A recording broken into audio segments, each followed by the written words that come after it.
सर्व दोन्ही साखर कारखान्याचे कार्यकारी संचालक, दोन्ही साखर कारखान्याचे संचालक मंडळ, शेती अधिकारी, ऊस विकास अधिकारी, उपस्थित सर्व शेतकरी बंधू, पत्रकार बंधू, आज आपल्याला आधुनिक ऊस शेती या विषयावरती किंवा शाश्वत एकरी 100 टनाची ऊस शेती याविषयी बोलण्यासाठी आपल्या समोर मी उभा आहे.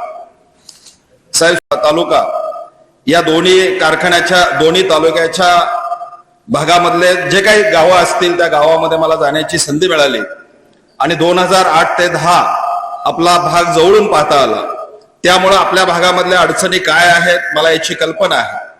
आपल्या भागामधल्या जमिनी ह्या काळ्या जमिनी आहेत, पाट पाण्याची शेती आहे, नदीचं पाणी आहे, कॅनलचं पाणी आहे, जमिनी क्षारीक्त झालेल्या आहेत, जमिनीचा पीएच वाढलेला आहे आणि अशा जमिनीमध्ये भविष्यामध्ये काय केलं पाहिजे आणि शाश्वत 100 टनाची ऊस शेती करत असताना जमिनीचा पोट टिकवून भविष्यामध्ये ऊसाची शेती कशी करायची आहे याविषयी मी एक 40 ते 45 मिनिटांमध्ये आपल्या समोर बोलणार आहे.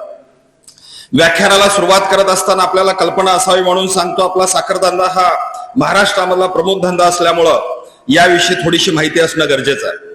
आपल्या महाराष्ट्रामध्ये एकूण 238 साखर कारखान्याची नोंद आहे.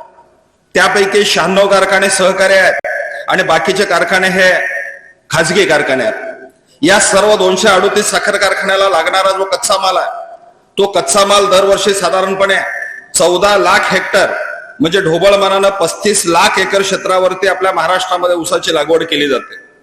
हे सांगण्याचं उद्दिष्ट एवढंच आहे की आपला सगळा ऊस कारखान्याला गेल्यानंतर, आपल्या कारखान्याचा असेल किंवा महाराष्ट्रामधल्या सगळ्या साखर कारखान्याचा ऊस गाळप केल्यानंतर कमिशनर ऑफ शुगर ऑफिस असेल, वसंतदादा शुगर इन्स्टिट्यूट असेल, या 2 संस्था दरवर्षी वर्षाच्या शेवटी एक लेखाजोखा मांडतात महाराष्ट्राचं सरासरी एकरी ऊसाचं उत्पादन किती आलं.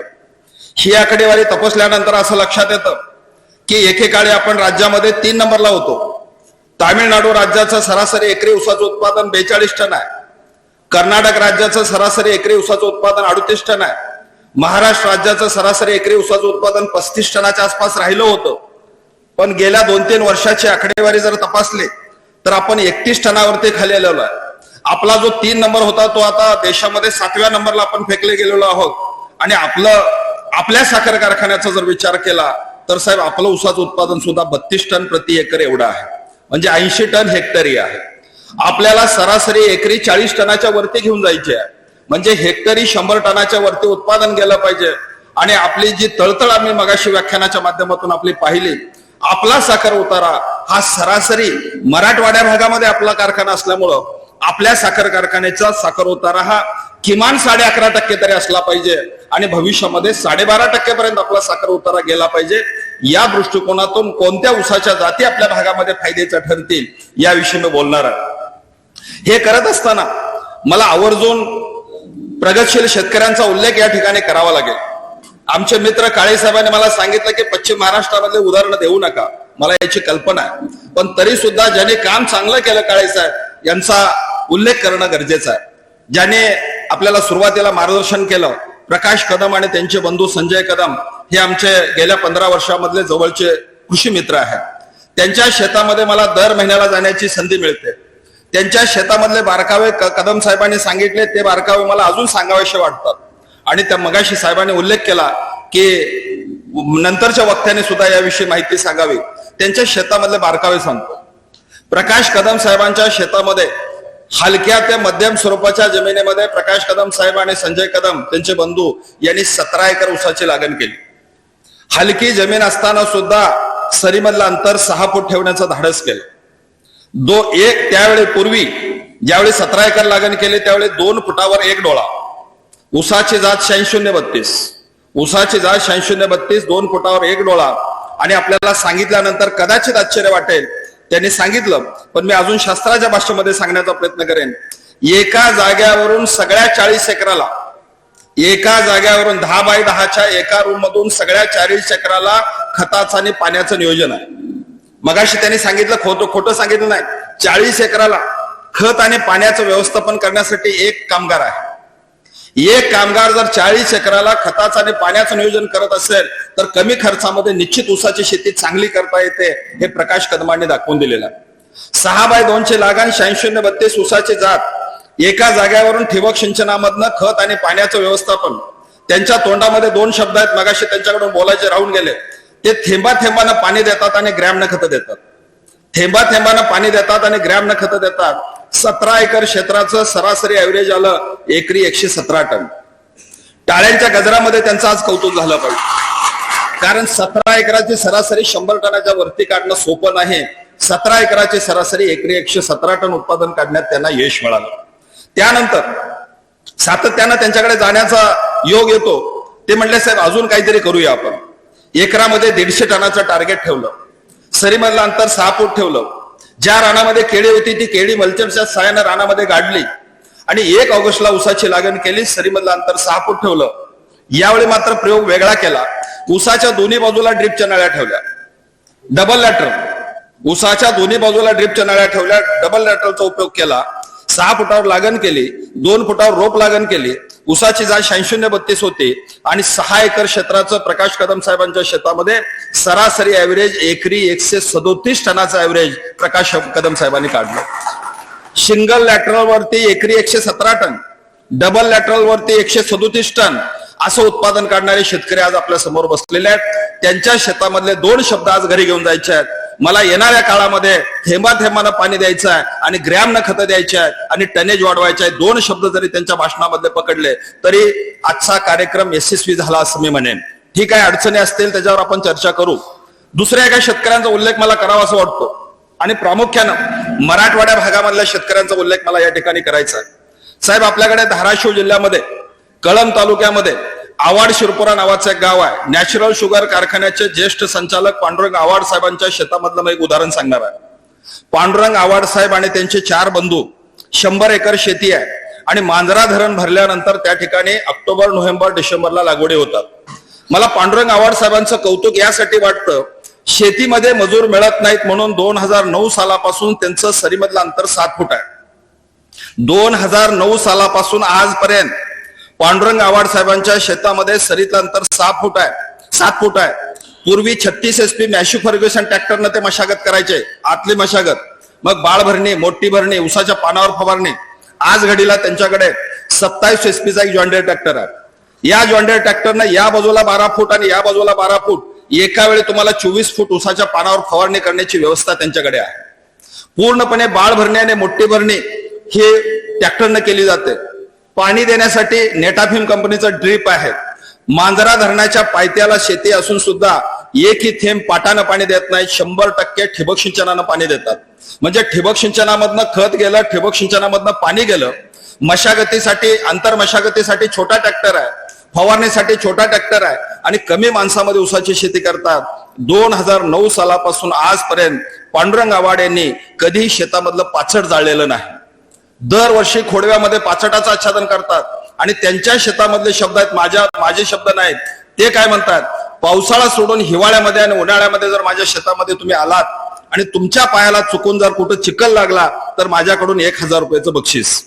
म्हणण्याचा उद्देश असा की त्यांच्या 7 फूट सरीमधलं अंतर असल्यामुळं 80 एकरामध्ये कुठे फिरला तर तुमच्या पायाला चिखल लागणार नाही असं पाण्याचं व्यवस्थापन करणारे पांडुरंग आवाड. गावाचं नाव आवाड शिरपुरा, तालुका कळंब, जिल्हा धाराशिव आणि नॅचरल शुगर कारखान्याचे ते ज्येष्ठ संचालक आहेत. यांच्या शेताला सुद्धा आपण येणाऱ्या काळामध्ये भेट द्यावी असं मला वाटतं. तिसरे एक उदाहरण सांगायचं आणि मग मला व्याख्यानाला सुरुवात करायची आहे. सांगली जिल्ह्यामध्ये वाळवा तालुक्यामध्ये आनंदराव पाटील नावाचे एक शेतकरी आहेत. त्यांच्या शेतामधले मी 5 पिकं सांगणार आहे आणि उत्पादनाची आकडेवारी सांगणार आहे. आपण कधी पुणे, सातारा, कराड आणि कोल्हापूर असा प्रवास करायचा वेग जर आला तर वाटेमध्ये वारणा नदीच्या अलीकडे तांदूळवाडी नावाचं गाव आहे आणि या गावामध्ये आनंदराव पाटलांची शेती आहे.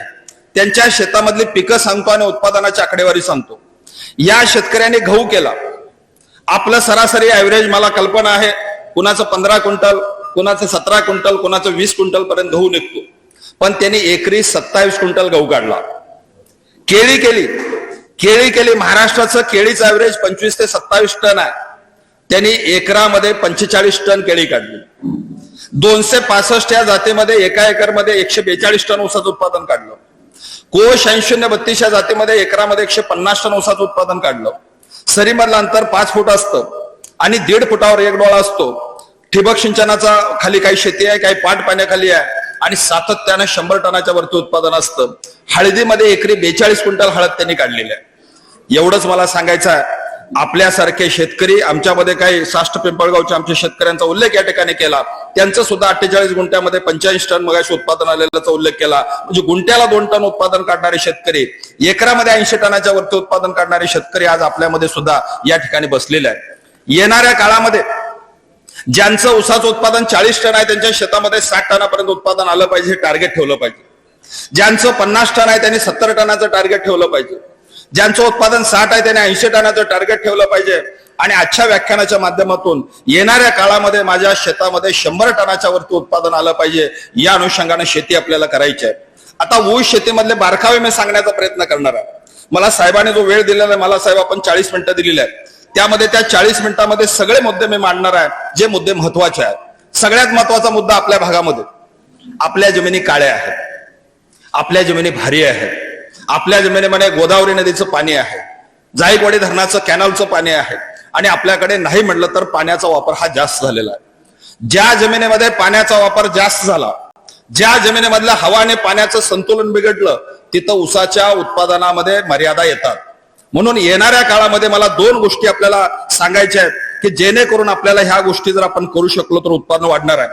ज्याचा उल्लेख बर्वे साहेबांनी केला, मातीचं आरोग्य चांगलं ठेवण्यासाठी तुमच्या जमिनीमधला पाण्याचा निचरा झाला पाहिजे. आणि जर पाण्याचा निचरा होत नसेल तर आपण किती खतं टाकले तर आपलं ऊसाचं उत्पादन वाढणार नाही. म्हणून सगळ्यात महत्वाचा साधा पहिला पर्याय सांगतो, ज्या ज्या शेतकऱ्यांच्या जमिनी काळ्या आहेत, ज्या शेतकरी बांधवांच्या जमिनी भारी आहेत, जिथं 4 फुटापेक्षा जास्त खाली काळी माती आहे, आपण तर मगाशी मी ऐकलं 50-50 फुटापर्यंत काळी माती आहे असं मला या ठिकाणी सांगण्यात आलं.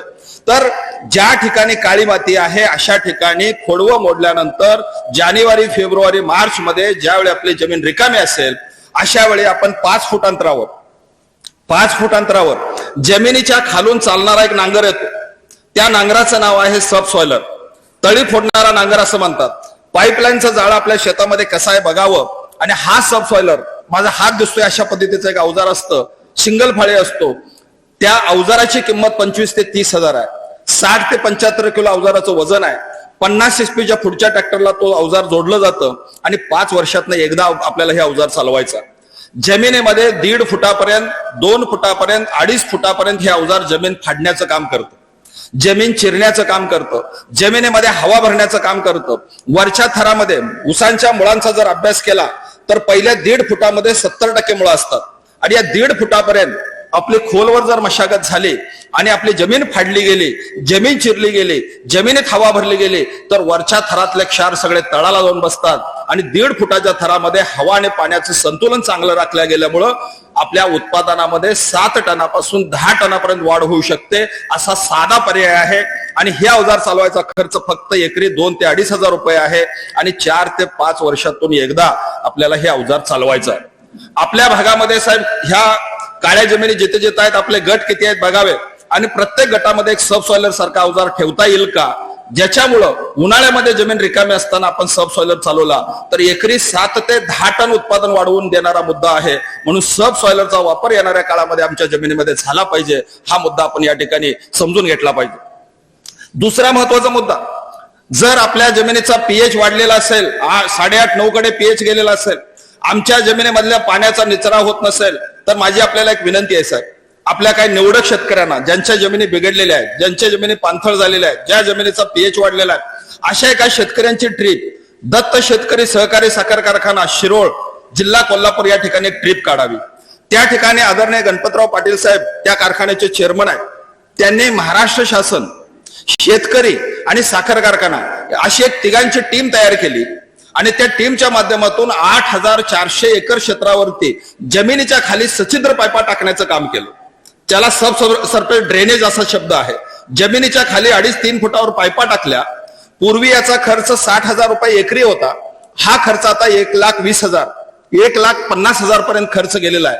ज्या जमिनी क्षारयुक्त झालेल्या आहेत, चिबड झालेल्या आहेत, रानातली ओल हटत नाही, अशा जमिनीमध्ये हा जर प्रयोग राबवला आणि आमच्या शेतकऱ्यांनी प्रायोगिक तत्वावरती 4 एकर 5 एकर वरती ही ड्रेनेजची व्यवस्था जर केली, आमच्या रानातले क्षार जर पाण्याद्वारे जर होऊन गेले, आमच्या जमिनीचा पीएच कमी झाला तर आम्हाला एकरी ऊसाचं उत्पादन वाढवणं शक्य आहे. मी डोळ्यानं बघितलेलं सांगतो. मी त्या कारखान्यावर व्याख्यानाला बऱ्याच वेळा गेलेलो आहे. ज्या जमिनीमध्ये जमीन पडीक आहे, 20 टन उत्पादन येत नव्हतं, सच्छिद्र पायपा टाकल्यानंतर त्या ठिकाणी एकरी ऊसाचं उत्पादन 70 टन, 80 टन, 100 टनाचे प्लॉट आज मी बघितलेले आहे. म्हणून येणाऱ्या काळामध्ये सच्छिद्र पायपा टाकण्याची प्रणाली समजून घेण्यासाठी एक अभ्यासाची टीम आपण आपल्या दत्तशिरोळ कारखान्यावर, गुरुदत्त कारखान्यावर जर पाठवले तर हजारो एकरावरती हा प्रयोग त्या ठिकाणी राबवण्यात आलेला आहे. हा प्रयोग आपल्याला गरजेचा आहे असं मला वाटतं, कारण आपण नदीकाठचे शेतकरी आहात. हा दुसरा मुद्दा झाला, सच्छिद्र पायपा टाकणे. अर्थात हा एक खर्चिक आहे, एकरी 1.25 लाख 1.5 लाख खर्च आहे, पण 50-60 वर्ष जर जमिनीचं आयुष्य जर वाढत असेल तर हा येणाऱ्या काळामध्ये विचार आपल्याला स्वीकारावा लागेल असं मला वाटतं. तिसरा महत्वाचा मुद्दा, करण्यासारखा मुद्दा आहे. आपण ज्या ठिकाणी बसलेलो आहोत अशी जर सपाट जमीन असेल तर ती ऊसाला घातक असते. म्हणून हलकासा उतार पाहिजे, हलकासा उतार पाहिजे, म्हणजे टीचभराचा उतार असला पाहिजे. शेतकऱ्यांच्या भाषेमध्ये 2-2, 3-3 सऱ्यांना पाणी सोडल्यानंतर पाणी न पडलं पाहिजे, पाणी न थांबलं पाहिजे, पाणी चालत गेलं पाहिजे असा जर उतार आपल्या रानाला असेल, पाण्याचा निचरा होत असेल, जमिनीमधले क्षार वाहून जात असतील, जमिनीमध्ये पाणी साठून राहत नसेल तर आपल्या जमिनीचा पीएच मेंटेन होतो आणि ऊसाचं उत्पादन वाढतं. म्हणून येणाऱ्या काळामध्ये सपाट जमीन असेल तर एकदा लेवल मारा आणि हलकासा रानाला उतार ठेवा, पाण्याचा निचरा होईल याची काळजी घ्या. मला परत सांगायचं आहे, आपल्या जमिनीमधला पाण्याचा निचरा जर चांगला झाला नाही तर मुळांची वाढ होत नाही, आणि मुळांची वाढ नाही झाली तर उत्पादन वाढत नाही. म्हणून जमिनीचं आरोग्य सुधारण्यासाठी आपण पहिला प्रयोग केला पाहिजे.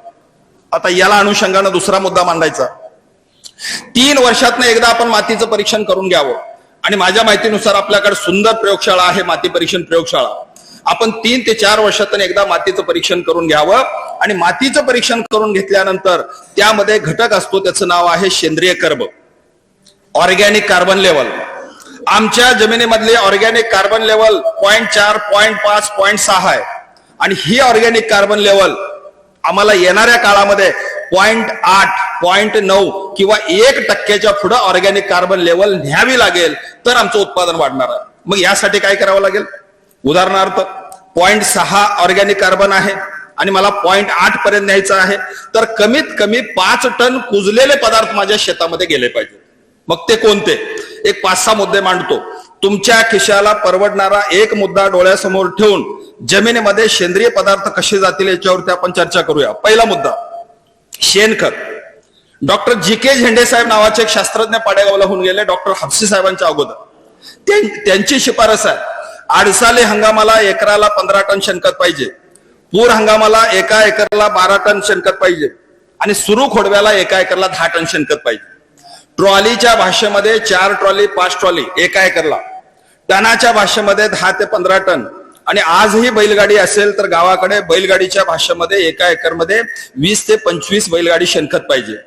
एवढं नसेल, एखादी ट्रॉली शेणखत असेल तर सऱ्या सोडल्यानंतर सरीमध्ये शेणखत टाकावं, आणि भरपूर असेल तर मशागत करताना टाकावं, सऱ्या सोडण्याच्या अगोदर टाकावं. शेणखत हा पहिला पर्याय आपल्याकडे आहे. आता शेणखत माझ्याकडे घमेलं सुद्धा नाही, पर्याय शोधला पाहिजे. दुसरा पर्याय, साहेब मला कल्पना आहे, आपल्या कारखान्यावर जे प्रेसमड निघतं, आपल्या कारखान्यावर जे मळी निघते, प्रेसमड, राख, ह्याचा डेपो आपण 1 मीटर रुंदीचा डेपो, 1 मीटर उंचीचा डेपो, आणि आपल्याकडे एरो टेलर आहे, त्यामध्ये काही स्पेंटवॉश मिसळून, त्यामध्ये काही जीवाणू मिसळून, आणि त्यामध्ये काही मायक्रोन्यूट्रिएंट मिसळून एनरिच केलेलं चांगलं कंपोस्ट खत आपल्या कारखान्यावर आपण तयार करत आहात. अजून चांगलं करण्यासाठी मार्गदर्शन करण्यात येईल. आणि असं चांगलं कंपोस्ट खत एका एकरला 7 टन, 10 टन, 15 टनापर्यंत मळीपासून तयार केलेलं कंपोस्ट खत याचा सुद्धा वापर आपण करू शकतो. आणि दोन्ही कारखाने आपले सक्षम आहेत, आणि आपल्या कारखान्यावर साहेब बर्वे साहेब आपण सुद्धा या ठिकाणी पुढाकार घ्यावा, आणि हे खत चांगल्या पद्धतीने तयार करून शेतकऱ्यांना कसं देता येईल, हा शेणखताला दुसरा चांगला पर्याय असं मला वाटतं. प्रेसमड, कंपोस्ट आणि राख. राखेमध्ये सिलिकॉन जास्त असतं, राखेमध्ये पोटॅश जास्त असतो, आणि तुमच्या प्रेसमड कंपोस्ट मध्ये नत्र, स्फुरद, पालाश, गंधक सगळे अन्नद्रव्य त्यामध्ये असतात. म्हणून फक्त ताजी मळी मात्र वापरू नका. त्यामध्ये मेणाचं प्रमाण जास्त असतं, वॅक्सचं प्रमाण जास्त असतं. ते कुजवून आपल्या शेतामध्ये कसं वापरता येईल यासाठी कारखान्याच्या मदतीनं येणाऱ्या काळामध्ये माझ्या जमिनीमध्ये ऑर्गॅनिक कार्बन लेवल वाढवण्यासाठी प्रेसमड कंपोस्टचा वापर कसा करता येईल हा दुसरा मुद्दा लक्षात ठेवावा. तिसरा मुद्दा, आपल्या भागामध्ये जर पोल्ट्री असतील, बिट्याला भरपूर पोल्ट्री आहेत, कोंबडीचं खत जर मिळत असेल, पोल्ट्री खत मिळत असेल, तर लागणीला 2 टन आणि भरणीला 2 टन कोंबडी खत हा सुद्धा एक बऱ्यापैकी पर्याय आहे. पण कोंबडी खतामध्ये कॅल्शियम कार्बोनेटचं प्रमाण जास्त असतं. मराठी भाषेमध्ये चुनखडीचं प्रमाण जास्त असतं. म्हणून ज्या जमिनीमध्ये चुनखड जास्त आहे, 10% वरती चुनखड आहे, अशा जमिनीमध्ये कोंबडी खत वापरायला परवानगी नाही. 86-0-32 ऊसाची लागण केलेली आहे, त्या जमिनीमध्ये चुनखड कमी आहे, अशा जमिनीमध्ये आपल्याला कोंबडी खत लागणीला 2 टन आणि भरणीला 2 टन कोंबडी खत वापरू शकतो. पण अंड्यावरची कोंबडी, तिनं खाली टाकलेली विष्ठा, ते कोंबडी खत, जे बॉयलर असतात त्याच्या खाली जे पडलेली साळ असते आणि त्या साळीमध्ये विष्ठा पडलेली आहे, जे पोत्यात भरून आणून तुम्हाला दिलं जातं, ते कोंबडी खत नव्हे. चांगल्या क्वालिटीचं अंड्यावरच्या कोंबडीनं खाली टाकलेली विष्ठा असं कोंबडी खत मिळत असेल तर लागणीला 2 टन आणि भरणीला 2 टन कोंबडी खत वापरू शकतात. तिसरा पर्याय तुमच्याकडे आहे. चौथा पर्याय, आता सांगितलेले तिन्ही पर्याय मला शक्य झालेले नाहीत. चौथा पर्याय सगळ्यांना शक्य आहे.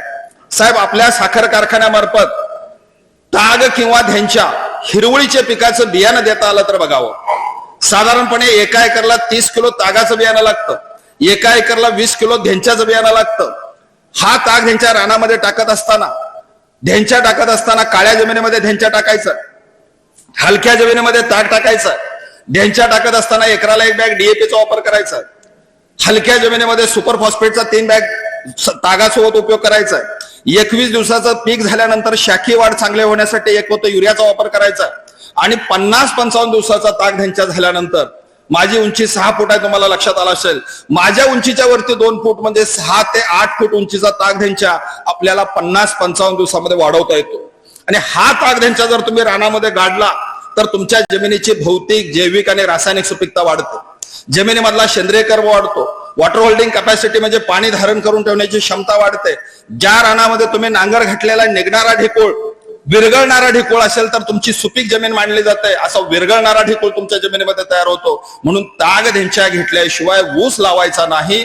एवढा जरी बेसिक मुद्दा पकडला तरी आपलं ऊसाचं उत्पादन वाढल्याशिवाय राहणार नाही. तर ताग धेंच्या हा एक मुद्दा लक्षात ठेवा. समजा हे पण जमलं नाही, चौथा मुद्दा शक्य आहे का बघा. ज्या जमिनीमध्ये पाणी साठून राहतंय तिथं मात्र पाचट ठेवू नये. ट्रॅश मल्चिंग, पाचटाचं आच्छादन. खोडव्यामध्ये किंवा खोडवं मोडायचं असलं तरी सुद्धा आपल्याला पाचट आयुष्यामध्ये जाळायचं नाही. निचऱ्याच्या जमिनीमध्ये बिनधास्त आपण पाचट ठेवावं. एका एकरला साधारणपणे 3 टनाच्या आसपास पाचट निघतं. हे पाचट तुम्ही दरवर्षी शेतामध्ये ठेवत राहिला तर तुम्हाला 40% पाणी कमी लागतं. तणाचा प्रादुर्भाव होत नाही, खुरपणीचा खर्च वाचतो.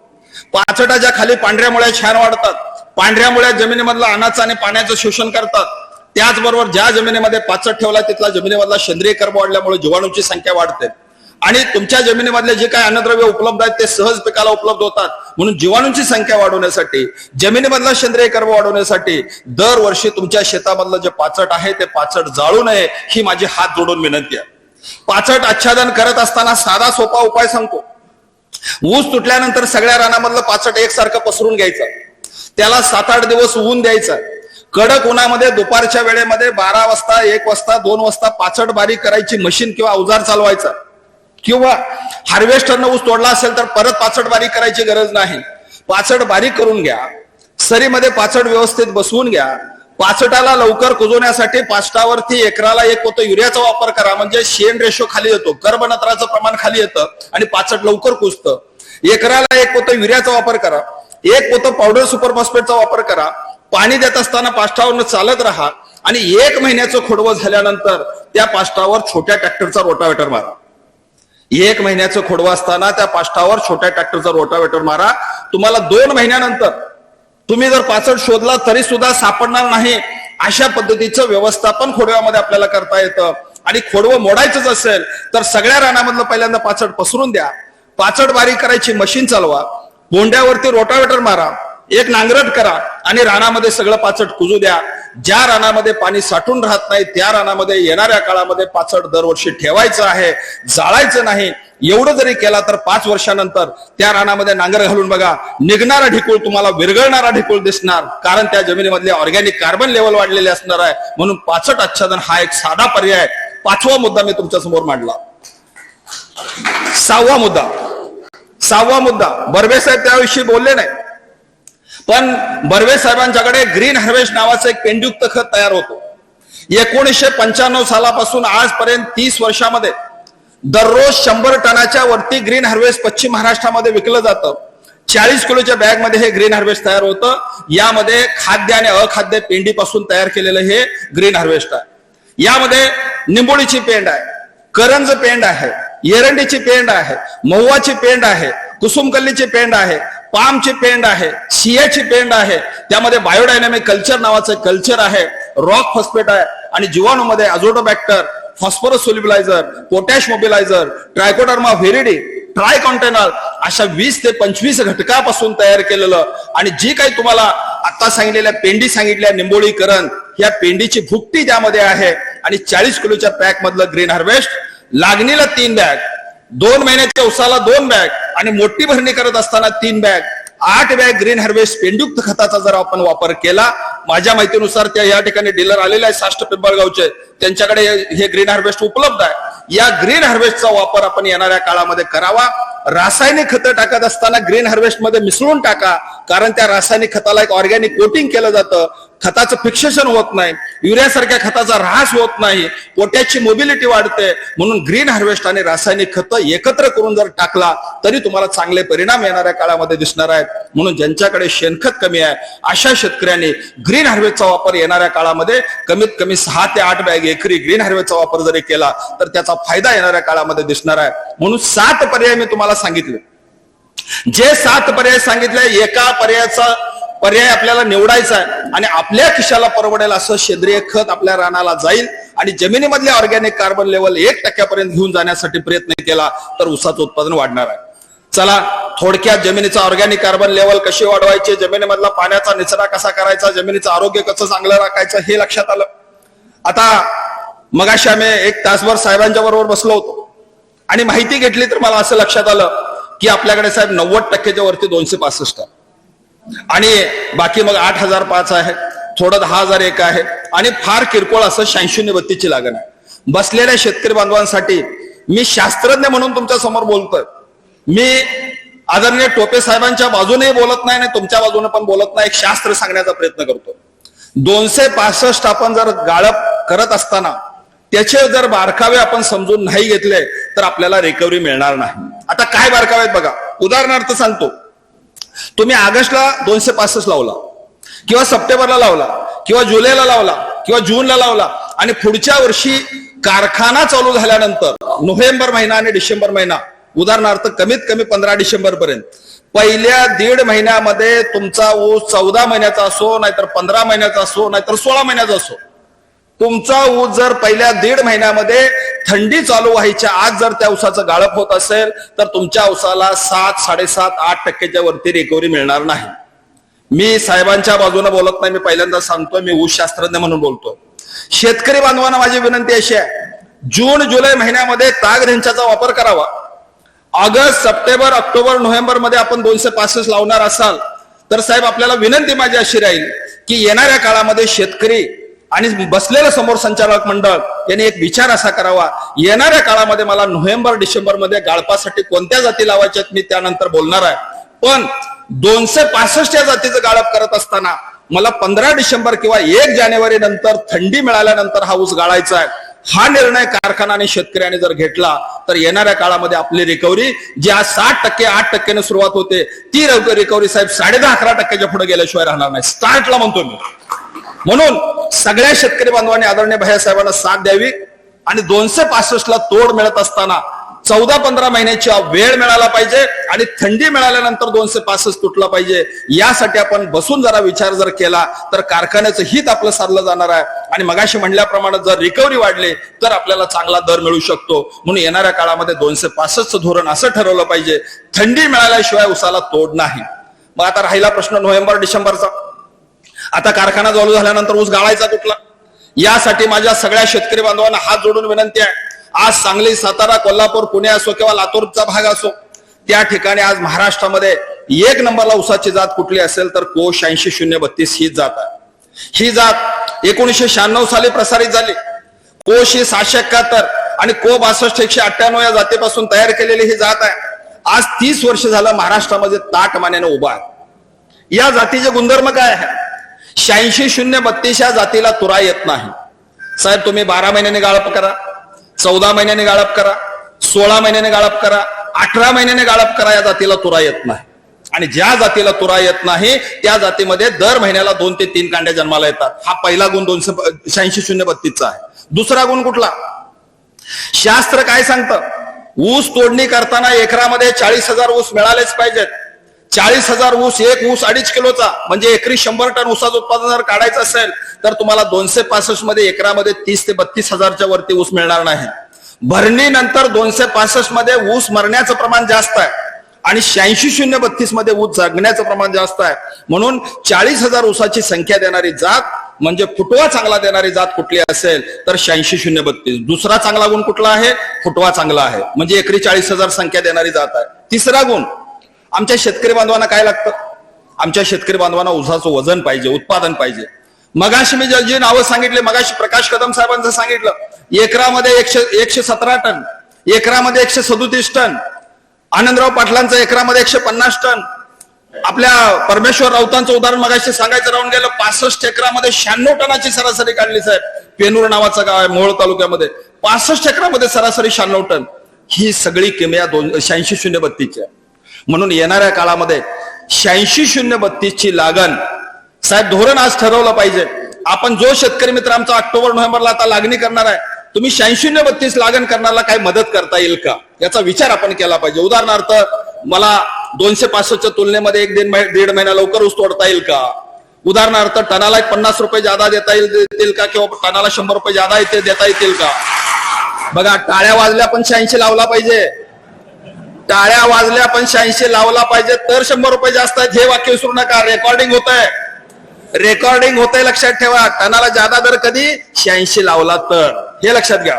तर मला म्हणायचं काय आहे, तुमचा नोव्हेंबर मध्ये कारखाना चालू झाल्यानंतर डिसेंबर अखेरपर्यंत 86-032 गाळप करण्यासाठी सगळ्या शेतकरी बांधवांनी आज एक शपथ घ्यायची आहे. मी किमान एक तरी 86-032 लावेन, किमान एक एकर. आणि हा निर्णय जर तुमचा झाला आणि कारखान्याच्या सुरुवातीला तुमचा 86-032 गाळपाला आला तर साहेब आपली रिकव्हरी स्टार्ट 9:30 सुरुवात होणार. म्हणून 86-032 ला प्राधान्य द्यावं ही माझी विनंती आहे. चांगले गुण मी तुम्हाला सांगितलं. ह्या जातीला तोड नाही एवढंच मला सांगायचं आहे. अशी जात परत परत जन्माला येणार नाही. आता तिसरी ऊसाची जात आपल्या भागामध्ये थोडस दुर्लक्ष झालेलं आहे. यासाठी साहेब नॅचरल शुगरला व्हिजिट करता आले तर बघा, नॅचरल शुगर मध्ये जवळपास 40% MS 10,001 ऊसाची जात आहे. MS 10,001 मला कल्पना आहे काही शेतकऱ्यांनी तोंड थोडस दुसरीकडे फिरवलं का, तर 10,001 लोळतो, लॉजिंग जास्त आहे म्हणून आपल्याला आवडत नाही, मला याची कल्पना आहे. पण आदरणीय भैयासाहेबांच्या समोर आज मी एक मुद्दा मांडणार आहे.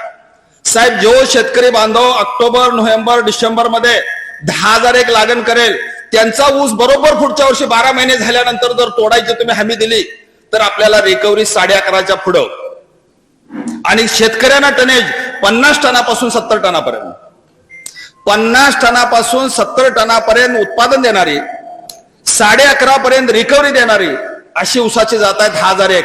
मला माहित आहे डुकरांचा प्रादुर्भाव जास्त आहे साहेब, हे काही सांगू नका, मला सगळी कल्पना आहे. पण तरी सुद्धा ठासून का सांगतो, ही ऊसाची जात 10,001 शेतकरी आणि कारखान्याच्या हिताची आहे. आपल्याला कमी कालावधीमध्ये ज्यांना उशिरा लागण करून लवकर ऊस तोडायचा आहे, बऱ्याच जणांचे लगेच चिठ्ठे असतात. मगाशी मी साहेबांच्याकडे बसलो होतो, कमीत कमी 20 शेतकरी येऊन गेले. आज ऊस तोडीसाठी आले नव्हते मला माहित आहे, पण कारखाना चालू झाल्यानंतर पहिली भेट साहेबांच्याकडे काय असते, तोडीच्या संदर्भात. ज्यांना लवकर तोड पाहिजे आहे त्यांनी 10,001 लावावा. साहेब, माझी आपल्याला विनंती आहे, आपल्या धोरणामध्ये बसवावं, 12 महिन्यात त्याला तोड द्यायची आपण हमी द्यावी, आणि मगाशी सांगितल्याप्रमाणे काय 50 रुपये ज्यादा देता येतील का विचार करावा. पण 265 10,001 म्हणून 265 लावणं हे थोडस धोकादायक आहे, एवढं लक्षात ठेवा. मी बऱ्याच भागामध्ये बघितलेलं आहे. काय करायचं माहिती आहे का साहेब, का असले लक्षात आलं, का असले लक्षात आलं, कारण लावायचं 265 आणि साहेबांशी भांडायचं साहेब 10,001 आहे. माने साहेबांचं भाषण ऐकलेलं आहे, 12 महिन्यात तोडला पाहिजे.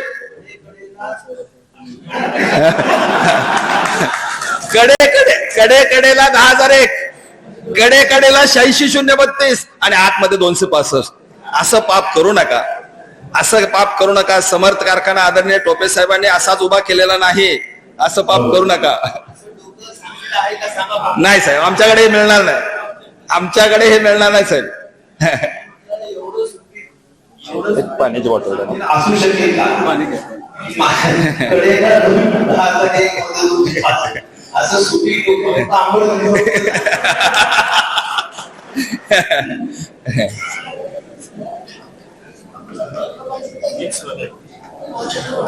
पण खऱ्या अर्थानं सांगतो साहेब, खरोखर काही शेतकरी घेऊन जावं, आपण जावं नॅचरल शुगरला, आपण हा प्रोग्राम बघावा. अतिशय सुंदर नियोजन आहे, अतिशय सुंदर नियोजन आहे. तर मला एवढंच सांगायचं आहे, ज्यांना असं कोणाला वाटतंय की बाबा माझा 12 महिन्याच्या आत ऊस तुटला पाहिजे, तर त्याने 10,001चा विचार करा. ज्यांना कुणाला असं वाटतंय की माझा 13 महिन्यात ऊस तुटला पाहिजे, त्यांनी 86-32चा विचार करावा. ज्यांना कुणाला वाटतंय की माझा थंडीत मिळाल्यानंतर 14 महिन्यानंतर ऊस तुटला पाहिजे, त्यांनी 265चा विचार करावा.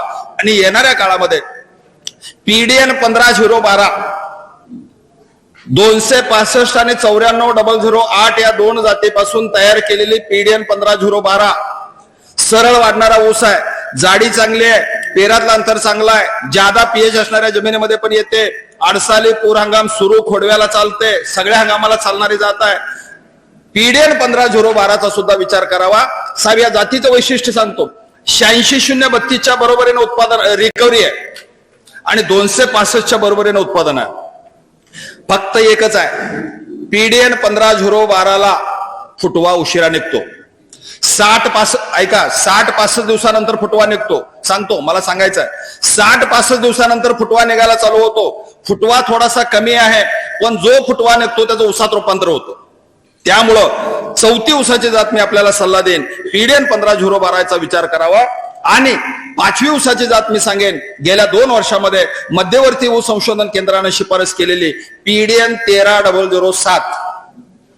पीडीएन 13-007 थोडासा झिगझॅग ऊस असतो, हिरव्या रंगाचा ऊस असतो, 265 सारखाच दिसायला, पण रिकव्हरी आणि उत्पादन चांगलं असल्यामुळं, शाडुक्ती जमिनीमध्ये सुद्धा चालत असल्यामुळं 13-007 आणि 15-0-12 ह्या नवीन जातीचा स्वीकार करावा. आणि पहिल्या 3 जाती 86-0-32, 265 आणि 10,001चं आता सांगितल्याप्रमाणे धोरण बसवून जर लागणी केल्या, तर आपल्या कारखान्याची रिकव्हरी 11:30 ते 12:30 पर्यंत रिकव्हरी जायला वेळ लागणार नाही. म्हणून व्हरायटल प्लॅनिंग आपलं चांगलं असलं पाहिजे.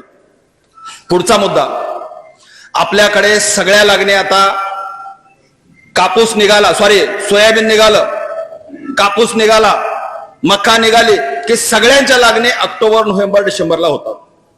बरोबर आहे का? आणि लागणी अशा होतात, कॅनलला पाणी आलं की एका दिवसामध्ये हजार एकरच्या लागणी. मला सांगा, एका दिवसामध्ये 1000 एकरची लागण झालेली असेल तर कारखाना तुमचा ऊस तो तोडणार कसा? म्हणून माझी विनंती अशी आहे की आपण आता सांगितल्याप्रमाणे व्हरायटल प्लॅनिंग करावं. आणि लागणी करत असताना सुद्धा जर जमीन रिकामी असेल तर सप्टेंबर, ऑक्टोबर, नोव्हेंबरला पहिलं प्राधान्य द्यावं. सप्टेंबर, ऑक्टोबर मध्ये लागण केलेला ऊस आणि 86-0-32 असेल तर पुढच्या वर्षी कारखाना चालू झाल्या पहिला तोडणीला हा ऊस येईल. आणि ज्यांना कोणाला वाटतंय 12 महिन्यात आत ऊस तुटला पाहिजे, त्याने 10,001चा सुद्धा विचार करायला हरकत नाही. मी खरोखर परत एकदा सांगतो, मी महाराष्ट्रभर फिरत असतो. 10,001 या जातीनं 12 महिन्यामध्ये 50 टनापासून 75 टन उत्पादन दिलेलं आहे. त्यामुळे रिकव्हरी आणि उत्पादन वाढवायचं असेल तर तुम्हाला 10,001ला सुद्धा प्राधान्य द्यावं लागेल.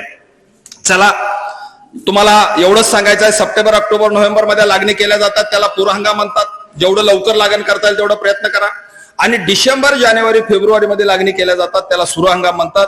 ह्या लागणी करत असताना एकदम लागणी होणार नाहीत, थोडस स्प्लिट होतील याचा विचार करून येणाऱ्या काळामध्ये लागणी कराव्यात. आणि ज्यांच्याकडे शाश्वत पाणी आहे त्यांनी अडसालीमध्ये थोड्या लागणी करायला हरकत नाहीत. त्यातल्या त्या 86-32ची लागण करायला हरकत नाही. जून, जुलै, ऑगस्ट मध्ये 86 लावा. पुढच्या वर्षी कारखाना चालू झालेला पहिली गाडी आपली असणार, पहिला ट्रक, पहिला गाडी आपली असणार. म्हणून येणाऱ्या काळामध्ये ज्यांच्याकडे शाश्वत पाणी आहे त्यांनी अडसालीमध्ये 86 लावावा. आणि 265, 86-32, 10,001, 15-0-12 याचं आता सांगितल्याप्रमाणे धोरण राबवावं, ही आपल्याला विनंती आहे. चला, पुढचा मुद्दा, आम्हाला येणाऱ्या काळामध्ये 15 टनानं, 20 टनानं, 25 टनानं एकरी ऊसाचं उत्पादन वाढलं पाहिजे असं जर वाटत असेल तर शेतकऱ्यांनी एक मुद्दा स्वीकारला पाहिजे. काय मुद्दा स्वीकारायचा आहे? पुढच्या वर्षी मला 15 ऑक्टोबरला जर 40 एकर ऊस लावायचा असेल तर या वर्षी नोव्हेंबर, डिसेंबर, जानेवारी मध्ये 1 एकरावर बेण्याचा प्लॉट केला पाहिजे. पुढच्या वर्षी जर मला डिसेंबर मध्ये ऊस लावायचा असेल तर यावर्षी फेब्रुवारी मध्ये 20 एकर पुढच्या वर्षी ऊस लावायचा असेल तर यावर्षी अर्ध्या एकरावर बेण्याचा प्लॉट केला पाहिजे. थोडक्यात मला एवढंच सांगायचं आहे, 1 गुंठ्यावर जर बेणे माळा केला तर पुढच्या वर्षी 1 एकराचं बेणं तयार होतं. 5 गुंठ्यावर बेनेमाळा केला तर पुढच्या वर्षी 5 एकराचं बेणं तयार होतं. 10 गुंठ्यावर बेनेमाळा केला तर पुढच्या वर्षी 10 एकराचं बेणं तयार होतं. पुढच्या वर्षीच्या लागणीची तारीख आपल्याला मोगम माहित आहे. त्या तारखेच्या अगोदर 9 ते 10 महिने स्वतःच्या शेतामध्ये 5 गुंठे 10 गुंठ्यावर बेनेमाळा करावा. आणि तो बेनेमाळा करत असताना एका गुंठ्याचा हिशोब सांगतो लवकर कळावं म्हणून. एका गुंठ्याला फक्त 200 टिपरी बियाणं लागतं. किती? 200 टिपरी. आपल्या शेतामध्ये फिरा, जो ऊस जाड आहे, लांब कांड्याचा आहे, ज्याचं वय 8-9 महिने आहे, असा ऊस शेताच्या बाहेर काढा आणि तो ऊस बेण्यासाठी घ्या. गुंठ्याला 200 टिपरी बियाणं लागतं. डोळ्याच्या भाषेमध्ये डोळे 400 आणि टिपरी 200. सरीमधलं अंतर 4.5 फुटाच्या पुढे ठेवा. टिपऱ्यामधलं अंतर 1 फुटाच्या पुढे ठेवा. गुंट्याला 1 ट्रॅक्टर ट्रॉली शेणखत टाका. गुंट्याला 14 kilo urea, 14 kilo super phosphate आणि 5 किलो पोटॅशचा वापर करा. गुंट्याला 14 kilo urea, 14 kilo super phosphate, 5 kilo potash. Super phosphate आणि पोटॅश लागणीला 75% वापरा, भरणीला 25% वापरा आणि दर महिन्याला 2 किलो युरियाचा वापर करा. बेण्यासाठी ऊस तोडताय त्याच्या अगोदर 1 महिन्यापर्यंत त्याला नत्र मिळाला पाहिजे. या पद्धतीनं सरीतलं अंतर जास्त, टिपरातलं अंतर जास्त, शेणखत जादा आणि 200 निवड केलेल्या टिपरी आणि पुढच्या वर्षीच्या लागण्याच्या तारखेच्या अगोदर 9 महिने जर बेण्याचा प्लॉट लावला, लागण करताना आपल्या हातामध्ये 8 ते 10 महिने वयाचा जाड लांब कांड्याचा साखर कमी असणारा ऊस जर असेल तर आपलं उत्पादन 7 ते 10 टन वाढलं म्हणायला हरकत नाही. म्हणून तुकाराम महाराज सुद्धा म्हणतात, शुद्ध बीजापोटी फळे रसाळ गोमटी. महाराज काय म्हणतात? शुद्ध बीजापोटी फळे रसाळ गोमटी. बियाणं चांगलं असेल तर उगवण चांगली झाली तर फुटवा चांगला आणि उत्पादन चांगलं. म्हणून येणाऱ्या काळामध्ये बियाण्यामध्ये तडजोड करू नका आणि जे काही बियाणं तुमच्या हातामध्ये येईल त्याच्याविषयी 4 शब्द समजून घ्या. 8 ते 10 महिन्याचा ऊस बेण्यासाठी असला पाहिजे. बेण्याचं वय 8 ते 10 महिने असलं पाहिजे. तो जाड असला पाहिजे, तो लांब कांड्याचा असला पाहिजे, त्यात साखर कमी असली पाहिजे. ग्लुकोज आणि फ्रुक्टोज साखर असणारा ऊस जर बेण्यासाठी वापरला तर उगवण 1 नंबर. आणि जो ऊस कारखान्याला चाललेला तो जर बेण्यासाठी वापरत असाल, 11 महिन्याच्या पुढचा ऊस बेण्यासाठी वापरत असाल तर त्यामध्ये सुक्रोज नावाची साखर जास्त आहे, ज्याच्यापासून साखरेचं पोतं तयार होतं. ती साखर ऊसामध्ये नको आहे. 8-9 महिन्याचा जाड लांब कांड्याचा कवळा रसरशीत कच्चा ऊस जर बेण्यासाठी घेतला तर उगवण 1 नंबर होते. म्हणून कवळं बेणं वापरा. आणि देवानं 2 हात दिलेले आहेत. टिपरी तोडायला बसल्यानंतर उजव्या बाजूला 2 टन चांगलं बेणं काढा, डाव्या बाजूला 1 टन खराब बेणं काढा. प्रत्येक ऊसाच्या 2 बुडाकडच्या 2 कांड्या घेऊ नका, त्यात साखर जास्त आहे. शेंड्याकडच्या 2 कांड्या घेऊ नका, डोळा तयार झालेला नाही. मरका ऊस बेण्यासाठी घेऊ नका. मुळ्या फुटलेला असेल तर घेऊ नका. खोडव्यामधला निडव्यामधला घेऊ नका. लोकरी मावा पडलेला असेल तर घेऊ नका. पांढरी माशी पडलेली असेल तर घेऊ नका. कोणता घ्यायचा नाही हे लक्षात आलं. आणि कोणता घ्यायचा आहे? लागणीच्या ऊसातला 8 ते 10 महिने वयाचा जाड लांब कांड्याचा साखर कमी असणारा कवळा ऊस वापरला तर एकरी 7 ते 10 टन उत्पादन वाढवून देणारा मुद्दा आहे. म्हणून लक्षात ठेवावं, बेणं चांगलं पाहिजे. सगळी तयारी झाली. आता बऱ्याच ठिकाणी मी बघतो की बाबा सरीमधलं अंतर अजूनही वाढताना दिसत नाहीये. म्हणून आमच्या शेतकरी बांधवांनी आजपासून इथून पुढं पाटानं पाणी देणाऱ्या शेतकरी बांधवांचं 2 सरीमधलं अंतर 4.5 फूट कमीत कमी असलं पाहिजे. आणि जास्तीत जास्त 5 फूट गेला तर चुकीचं नाही. पाटानं पाणी देणारा शेतकरी बांधव 4.5 ते 5 फूट आणि ड्रीप करणारा शेतकरी बांधव 5 फूट चालेल, 5.5 फूट चालेल, 6 फूट चालेल, 7 फूट सुद्धा चालेल. कारण काय सांगतो, आता मांजरा कारखान्यानं शेळके साहेब आलेले आहेत. साहेब, मांजरा कारखान्यावरती गेल्या 2 वर्षामध्ये एकही लेबर टोळी नाही. 100% हार्वेस्टरनं ऊस तुटतोय आणि भविष्यामध्ये हार्वेस्टरनं ऊस तोडावा लागणार आहे. ऊस तोडण्यासाठी मजूर मिळतील का नाही माहित नाही. म्हणून त्यासाठी सरीतलं अंतर 4.5 फुटाच्या पुढे पाहिजे. बाजारामधले जे काही ट्रॅक्टर आलेले आहेत, कुबोटा असेल, मित्सुबिशी असेल, 21 HP असेल, 24 HP असेल, 27 HP असेल, तुमचं सरीतलं अंतर 4.5 फुटाच्या पुढे जर असेल तर बाळ भरणी, मोठी भरणी, ऊसाच्या पानावर फवारणी करणं सोपं जाणार आहे. म्हणून यांत्रिकीकरणाची शेती येणाऱ्या काळामध्ये करावी लागणार आहे. त्यासाठी सरीतलं अंतर 4.5 फुटाच्या पुढे अंतर गेलं पाहिजे. तुम्हाला मगाशी सांगितलं, खोडव्यामध्ये एका एकरमध्ये 3 टन निघणारं पाचट दरवर्षी शेतात ठेवायचं आहे. खोडव्यामध्ये ते पाचट ठेवण्यासाठी सरीतलं अंतर वाढवायचं आहे. आणि असं कोणाला वाटलं की मला ऊसामध्ये एखादं आंतरपीक घ्यायचं, 31 ऑक्टोबरच्या ऊसाची लागण झालेली आहे आणि 20 नोव्हेंबर 25 नोव्हेंबरला तुम्हाला 2 सरीमध्ये ऊस आहे.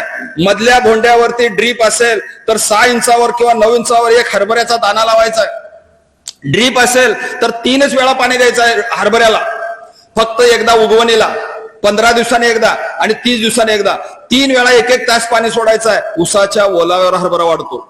आणि मला सांगायला आनंद वाटतो, ऊसामध्ये भोंड्यावर एक एक ओळ जर तुम्ही हरभरा केला, 9 इंचावर 12 इंचावर एक दाना टाकला, तर एकरामध्ये 10 ते 12 क्विंटल हरभरा निघू शकतो, किमान 8 क्विंटल तर निघू शकतो. म्हणून येणाऱ्या काळामध्ये मला ऊसामध्ये आंतरपीक घेऊन ऊसाचे पैसे 2 लाखाच्या वर आणि आंतरपिकाचे पैसे 1 लाखापर्यंत काबुली चना लावा. काबुली चण्याचे रेट जर तुम्ही तपासले तर 10,000 रुपये क्विंटल काबुली चना आहे आणि एकरामध्ये 8 ते 10 क्विंटल चना निघू शकतो, हरभरा निघू शकतो. पण ड्रीप पाहिजे.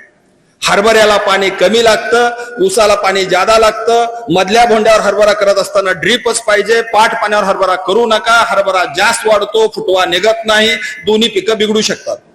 म्हणून पाठ पाण्यावरती हरभरा नाही, ड्रीप असेल तर हरभरा करता येतो. थोडक्यात आंतरपीक असेल तर तुम्हाला फायदा घेता येतो. चला, सरीमधलं अंतर वाढलं.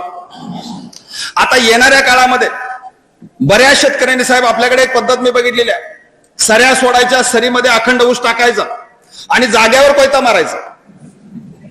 सरीमध्ये ऊस ठेवायचा आणि जाग्यावर कोयता मारायचा, अशी पद्धत काही ठिकाणी मी बघितली. ह्या भागात पण आहे साहेब, आहे का नाही? सर्रास आहे मध्ये कबूल करताय सगळे साहेब.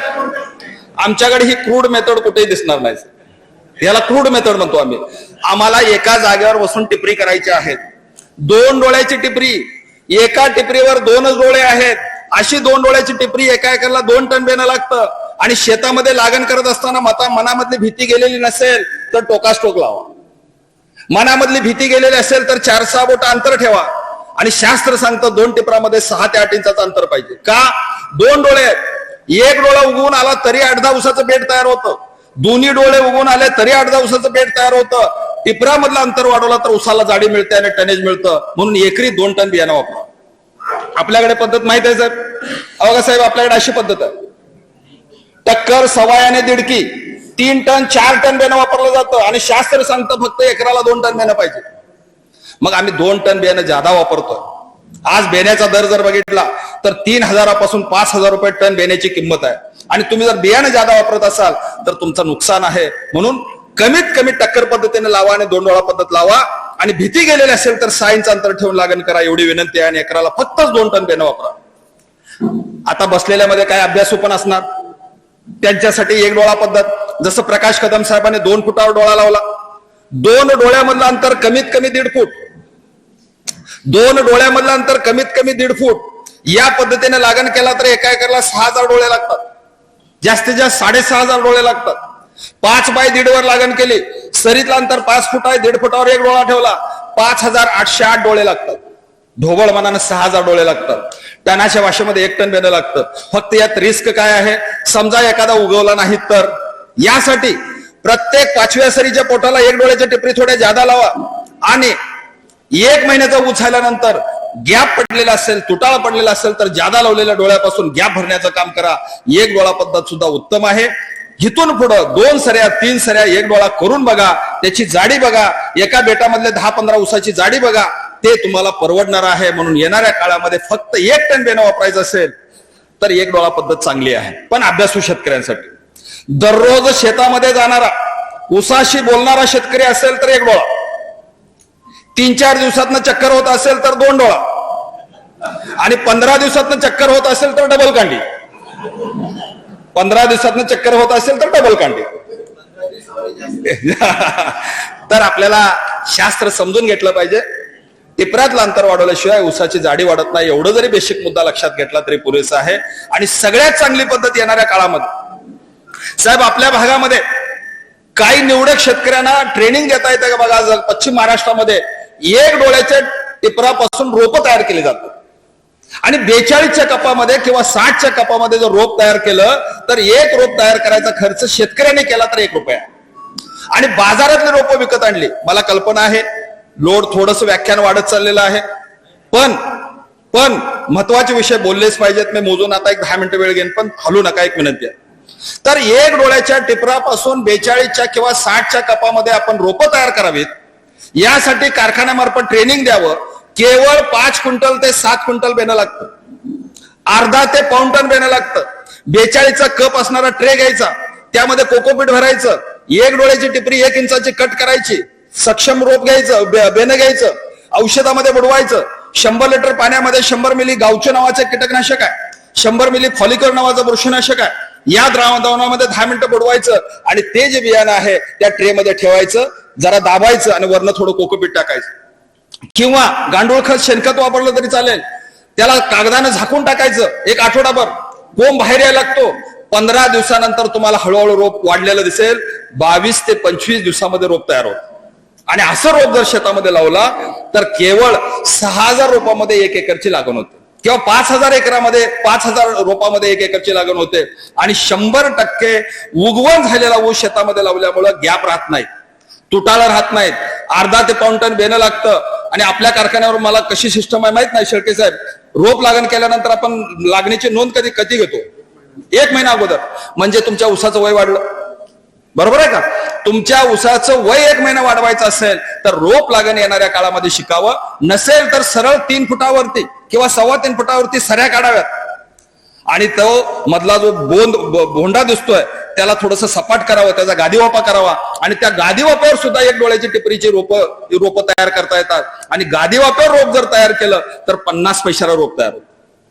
बघा, असा बेड तयार आहे, माझा हात दिसतोय असा. या बेडवर 1 डोळ्याच्या टिपरी ओळीनं हंतरायच्या, त्याच्यावरती थोडं माती टाकायची, झारीनं पाणी द्यायचं. 20-25 दिवसामध्ये 3 पानावरचं रोप तयार होतं. म्हणून 50 पैशात रोप पाहिजे असेल तर गादीवाप्यावर करावं. 1 रुपयामध्ये रोप पाहिजे असेल तर ट्रेमध्ये रोप तयार करावीत. आणि बाजारातली रोपं विकत आणायची असतील तर 2 ते 2.5 रुपये खर्च. म्हणून येणाऱ्या काळामध्ये रोपं आपण तयार केली पाहिजेत. नवीन तंत्रज्ञान शिकलं पाहिजे.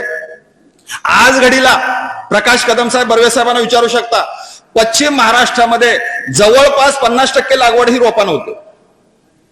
पश्चिम महाराष्ट्रामध्ये रोपाची लागवड होते, हे लक्षात आपण घेतलं पाहिजे. आणि येणाऱ्या काळामध्ये हे आपल्याला शिकावं लागेल.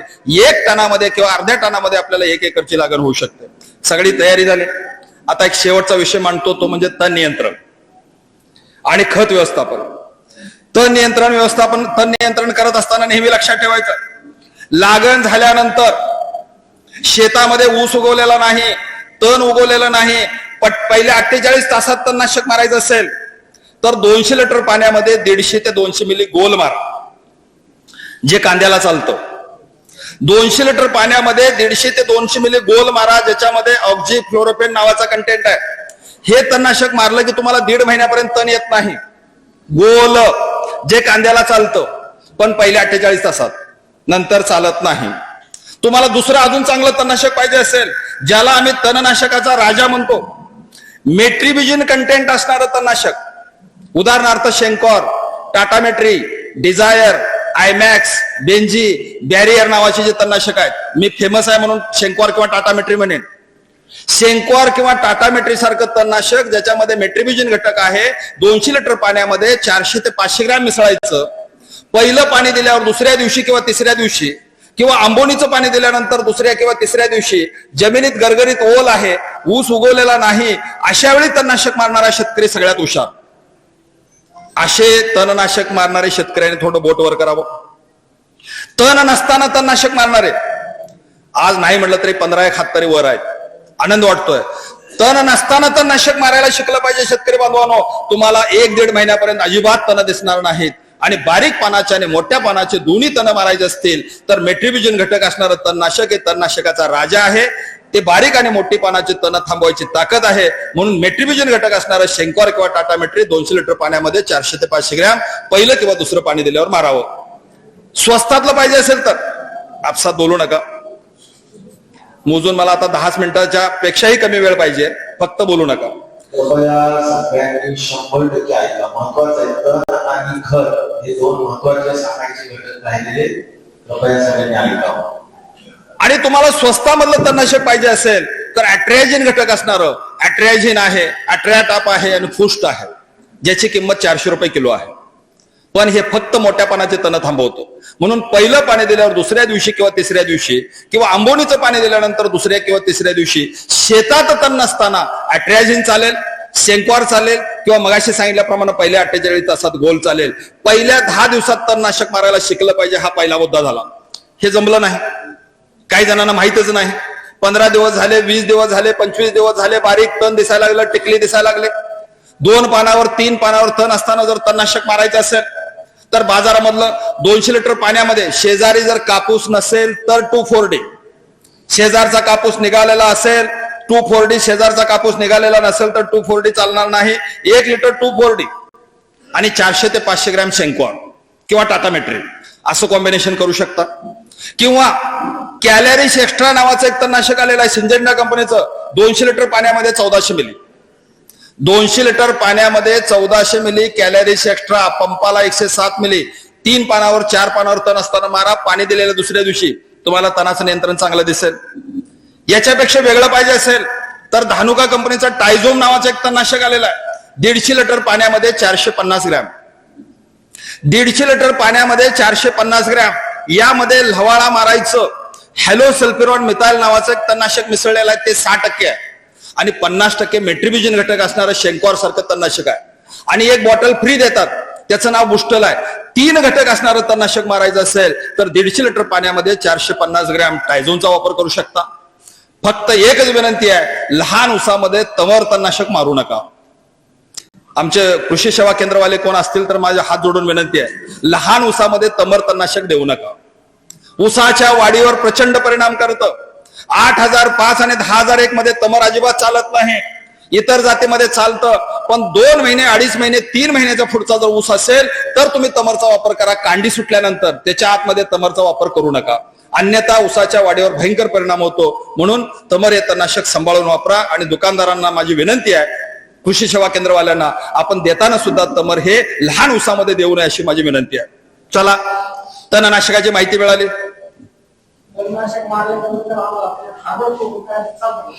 ऊस आणि हरभरा जर एकाच वेळी लावलेला असेल, सरीमध्ये ऊस लावलाय, भोंड्यावर हरभरा लावलाय आणि एकाच वेळी दोन्ही पिकाला पाणी बसलेलं असेल तर 48 तासामध्ये गोल नावाचं तणनाशक चालेल. मी काय सांगतो हे ऐकून घेतल्यावर उत्तर मिळेल.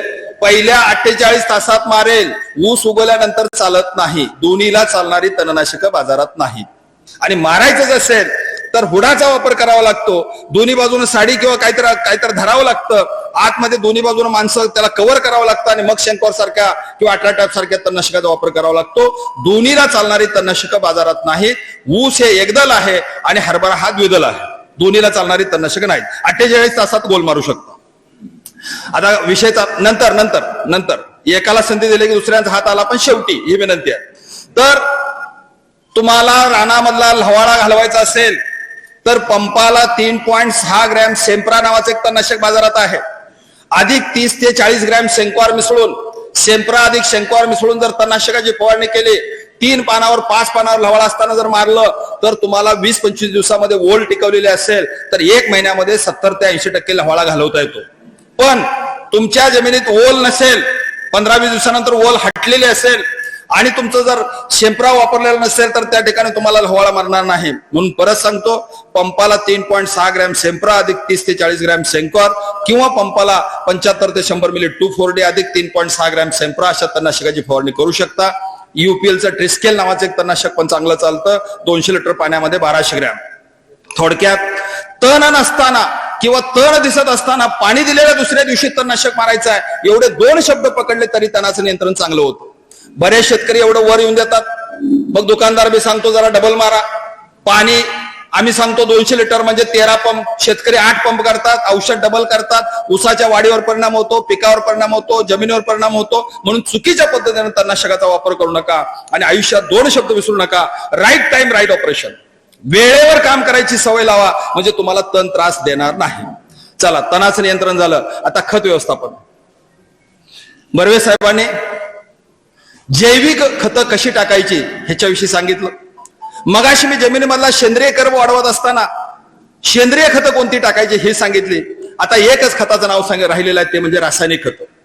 तुमच्या जमिनीचा पीएच जर वाढलेला असेल, तुमच्या जमिनीचा सामू वाढलेला असेल, चिट्टी घ्या, तुमच्या जमिनीचा सामू वाढलेला असेल तर ज्या खताचा पीएच कमी आहे अशा खताचा वापर करा. उदाहरणार्थ, मला कुठल्याही कंपनीचा प्रचार करायचा नाही, पण महादनचं 24-24-0 नावाचं जे खत आहे, महादन 24-24-0 हे पाण्यात विरघळणारं पण खत आहे. याची आळवणी पण करू शकता, ड्रिपनं पण देऊ शकता आणि जमिनीत पण टाकू शकता. उदाहरणार्थ, 3.75 पीएच असणारं महादन 24-24चा जर वापर करणार असाल तर लागणीला 2 पोती महादन 24-24-0, अर्ध पोतं पोटॅश. 2 महिन्याच्या उसाला 2 पोती 24-24-0, अर्ध पोतं पोटॅश. 90 दिवसाच्या उसाला 1 पोतं 24-24-0, अर्ध पोतं पोटॅश, आणि 4 महिन्याच्या ऊसाला भर लावताना 3 पोती 24-24-0 आणि 1 पोतं पोटॅश. आता नत्र कमी पडतोय म्हणून 1 महिन्याचा ऊस असताना अर्ध पोतं युरिया टाका, 2 महिन्याच्या ऊसाला फुटवा निघत असताना 1.5 पोतं युरिया टाका, 90 दिवसाच्या ऊसाला कांडी निघत असताना 1 पोतं युरिया टाका, आणि ऊसाला भर लावताना साधारणपणे 1.5 पोतं युरिया टाका. एका एकरला 4 ते 5 पोती युरिया भरपूर झाला, 6 ते 7 पोती 24-24-0 भरपूर झाला, आणि 2.5 ते 3 पोती पोटॅश टाका. या पद्धतीनं नत्र स्फुरत पालाश द्या. आता याच्या जोडीला काय पाहिजे? दुय्यम अन्नद्रव्य. दुय्यम अन्नद्रव्यामध्ये पिकाला लागतं कॅल्शियम, मॅग्नेशियम, सल्फर. जर तुम्ही ज्या ठिकाणी ग्रीन हार्वेस्ट मिळतं त्या ठिकाणी जर गेलात तर तुम्हाला सारथी नावाचं खत मिळेल, ज्याच्यामध्ये कॅल्शियम आहे, मॅग्नेशियम आहे, सल्फर आहे. ज्यांचं टार्गेट मोठं आहे, 40 किलोची बॅग असते, लागणीला 1 ते 2 बॅग आणि भरणीला 1 ते 2 बॅग. टार्गेट मोठं असणाऱ्याने 2 बॅगा टाकाव्यात. ज्यांचं टार्गेट छोटं आहे, 50 टनवाले शेतकरी आहेत, त्यांनी लागणीला 1 आणि भरणीला 1 बॅग वापरावी. याच्या जोडीला काय पाहिजे? सिलिकॉन. आपल्या कारखान्यामध्ये जी चिमणी दिसते त्या चिमणीच्या खाली जो बगॅस जाळला जातो त्या बगॅसमध्ये सिलिकॉन मोठ्या प्रमाणात आहे. लागणीला 500 किलो आणि भरणीला 500 किलो बगॅस वापरू शकता, सॉरी बगॅसची राख वापरू शकता. आणि जर हे मिळत नसेल तर बाजारामध्ये रिच सोल नावानं जे सिलिकॉन मिळतं, लागणीला 50 किलो आणि भरणीला 50 किलो सिलिकॉनची बॅग वापरा. आणि मगाशी सांगितल्याप्रमाणे ही सगळी खतं जी आहेत ती लागणीला 3 पोती ग्रीन हार्वेस्ट, 2 महिन्याच्या ऊसाला 2 पोती ग्रीन हार्वेस्ट, आणि 4 महिन्याच्या ऊसाला भरणी करताना 3 पोती ग्रीन हार्वेस्ट. ग्रीन हार्वेस्ट मध्ये मिसळून वापरा, त्याला ऑर्गॅनिक कोटिंग करून वापरा. आणि लागणीला आणि भरणीला एक एक कीटकनाशक वापरायला विसरू नका. बाहेरचं जर घेतला तर रिजंट अल्ट्रा नावानं मिळतं, लागणीला 4 किलो आणि भरणीला 4 किलो. FMC कंपनीचं घेतला तर फर्टेरा नावानं मिळतं, लागणीला 4 किलो आणि भरणीला 4 किलो. एक कीटकनाशक 2 वेळा वापरा. आणि आता सांगितल्याप्रमाणे नत्र, स्फुरत, पालाश, दुय्यम अन्नद्रव्यामध्ये सारथी, कॅल्शियम, मॅग्नेशियम, सल्फर. आणि एक गोष्ट सांगायची राहून गेली, ज्याच्यामध्ये फेरस, झिंक, मॅंगनीज, बोरॉन असं सूक्ष्म अन्नद्रव्य असणारे न्यूट्रिवेन नावाचे एक मायक्रोन्यूट्रिएंटची बॅग मिळते. 1 महिन्याच्या ऊसामध्ये 10 किलो न्यूट्रिवेन आणि 90 दिवसाच्या ऊसाला 10 किलो न्यूट्रिवेन म्हणजे मायक्रोन्यूट्रिएंट. असं 4 महिन्यामध्ये कमीत कमी 4 वेळा आणि जास्तीत जास्त 5 वेळा खतं टाका. खतं किती टाकले याला महत्व नाही. खतं टाकत असताना पेंडीयुक्त खतामध्ये, ग्रीन हार्वेस्ट सारख्या खतामध्ये मिसळून टाका. खत टाकत असताना जमीन वापशावर असताना खत टाका. खत टाकल्यानंतर अवजारानं खत मातीआड करा. आणि खत मातीआड झाल्यानंतर 2 दिवसानंतर पाणी द्या. आंबट ओल्या जमिनीमध्ये खताचं आणि मातीचं मिलन झालं पाहिजे. तुमचं खत कोरड्या जमिनीमध्ये पडत असेल, पाठीमागनं पाणी देत असाल तर हवेमध्ये युरिया निघून जातो, जमिनीमध्ये ओलाव्या बरोबर युरिया निघून जातो. 50% युरिया पिकाला मिळतो, तुमचा निम्मा युरिया पिकाला मिळत नाही. म्हणून तुम्ही आता सांगितल्याप्रमाणे ग्रीन हार्वेस्ट मध्ये मिसळून वापरा. जमीन वापशावर असताना टाका आणि मातीआड करा. आणि मातीआड केल्यानंतर 2 दिवसानंतर हलकं पाणी द्या. आणि काळ बदलत चाललेला आहे, येणाऱ्या काळामध्ये ड्रीप आपण केलं पाहिजे. साहेब मगाशी सांगत होते ड्रीप विषय. साहेब मला जाता जाता एवढंच सांगायचं आहे, ISI मार्कची ड्रीपची जर नळी घेतली तर एकरामध्ये 40 ते 50 हजार खर्च आहे. पण ISI मार्कचा ड्रिपर असणारे आणि नॉन ISI मार्कची ड्रीपची नळी असणारी, ड्रीपची नळी जर बाजारामध्ये घेतला तर 12,000, 15,000, 16,000 मध्ये ड्रीपची नळी मिळते. आणि माझ्या माहितीनुसार तीर्थपुरीला बोबडे नावाचे आमचे जे शेतकरी मित्र आहेत त्यांच्याकडे ड्रीपच्या नळ्या सुद्धा मिळतात, मी बघितलेलं आहे. तर अशा ड्रीपच्या नळ्या ज्याचं ISI मार्क नाही पण ISI मार्क असणारा ड्रिपर आहे, त्याचं आयुष्य 3 वर्ष आहे, अशा ड्रीपच्या नळ्या घेऊन एकराला 15,000 खर्च करून येणाऱ्या काळामध्ये जर ड्रीप केलं त्याचं आयुष्य 3 वर्ष आहे. आठवड्याला एकदा, महिन्याला 4 वेळा, 8 महिन्यामध्ये 32 वेळा ड्रिपनं खत देता येतं. युरिया ड्रिपनं देता येतो, पांढरा पोटॅश ड्रिपनं देता येतो, महाजन 24-24-0 ड्रिपनं देता येतं, मॅग्नेशियम सल्फेट ड्रिपनं देता येतं. साहेब काळ बदललेला आहे. प्रकाश कदम साहेबांच्या शेतामधले 2 वाक्य मगाशी मी सांगितलेले परत आठवण करा. थेंबा थेंबानं पाणी आणि ग्रॅमनं खतं. आठवड्याला एकदा, महिन्याला 4 वेळा, 8 महिन्यात 32 वेळा मला खत द्यायचा आहे. हा मूलमंत्र आज घरी घेऊन जायचा आहे आणि अडचणीवर मात करता येते. बरेच जण म्हणतात साहेब माझं नदीवरचं पाणी आहे, छोटंसं शेततळं केलं.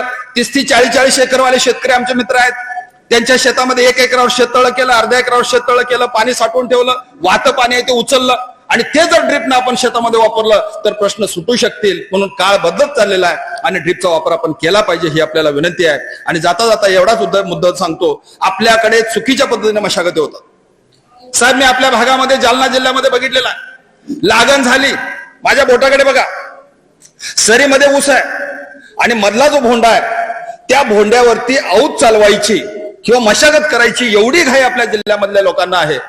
फुटवा नसताना जर भोंडा तुम्ही मोडला हा बोंडा जर तुम्ही सपाट केला, उसाच्या बुडाजवळ जर माती आली तर तुमच्या उसाला फुटवा चांगला निघत नाही. म्हणून माझी आज विनंती आहे, लागण केल्यानंतर पहिल्या 3 महिन्यापर्यंत ह्या बोंड्याला हात लावायचा नाही. 10 फुटामध्ये सरीतलं अंतर जर 4 असेल तर 10 फुटामध्ये 50 ते 55 ऊस पाहिजे. सरीतलं अंतर जर 4.5 असेल तर 10 फुटामध्ये 55 ते 60 ऊस पाहिजेत. आणि सरीतलं अंतर 5 असेल तर 10 फुटामध्ये 65 ते 70 ऊस पाहिजे. ज्या दिवशी आता सांगितलेली संख्या 10 फुटामध्ये मिळाली त्याच दिवशी मधल्या भोंड्याला अवजार चालवायचा, रोटावेटर मारायचा, सरी बोंडा सपाट करायचा, उशिरा येणारा फुटवा थांबवायचा.